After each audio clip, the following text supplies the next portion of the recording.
জাতীয় রাজস্ব বোর্ড বিলুপ্ত করার প্রতিবাদে টানা কর্মবিরতি পালন করছে প্রতিষ্ঠানটির কর্মকর্তা ও কর্মচারীরা।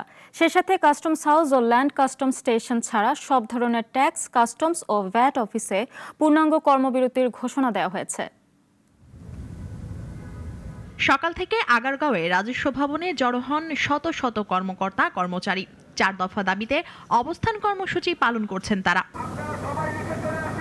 বলেন, দেশের এমন অবস্থায় আন্দোলন প্রক্রিয়ার মধ্য দিয়ে যেতে বাধ্য হচ্ছেন। স্পেসিফিক যেটা সেটা হচ্ছে প্রথমে এই অর্ডিন্যান্স বাতিল করতে হবে, দ্বিতীয় চেয়ারম্যান অপসারণ করতে হবে, তার পরবর্তীতে যা বিষয় যা সংশোধনী বা যে বিষয়গুলো আসে সেটা পরবর্তীতে চিন্তা করা হবে। আমাদের দাবি হচ্ছে যে সমস্ত স্টেক হোল্ডারদের সাথে আলোচনার মাধ্যমে যেটা বেস্ট সলিউশন হয় সেটা তৈরি হবে।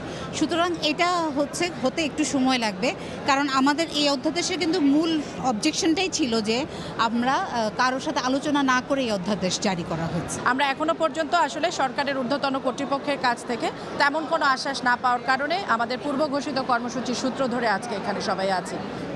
দাবি এটা একটা যৌক্তিক দাবি, এই দাবি মেনে না নেওয়ার কিছু নাই। আর যদি সে দাবি না মেনে নেয় তাহলে আমাদের কমপ্লিট শাটডাউনে যেতে হবে। সহিংসতার আশঙ্কায় এনবিআর ভবনে মোতায়েন করা হয়েছে সেনাবাহিনী ও অতিরিক্ত পুলিশ সদস্য। সকলেই মিলে এনবিআর এর সামনে যেন কোনো নৈরাজ্য অরাজক পরিস্থিতি তৈরি না হয় সেটি প্রতিরোধের জন্য আমরা এখানে দাঁড়িয়েছি। এখানে যেন আইন শৃঙ্খলা পরিস্থিতি স্বাভাবিক থাকে সেটাই আমাদের লক্ষ্য। এখন পর্যন্ত পরিস্থিতি ভালো, নিয়ন্ত্রণে রয়েছে। এদিকে আন্দোলন জোরদার হওয়ার পর থেকে এনবিআরে আসেননি সংস্থাটির চেয়ারম্যান আব্দুর রহমান খান। এখনো পর্যন্ত সরকারের পক্ষ থেকে কোনো রকম বৈঠকের প্রস্তাব না আসাতেও হতাশা প্রকাশ করেন আন্দোলনকারীরা। দ্রুত সময়ের মধ্যে যৌক্তিক সমাধানের দাবি তাদের। মুনিয়া চৌধুরী, নাগরিক, ঢাকা।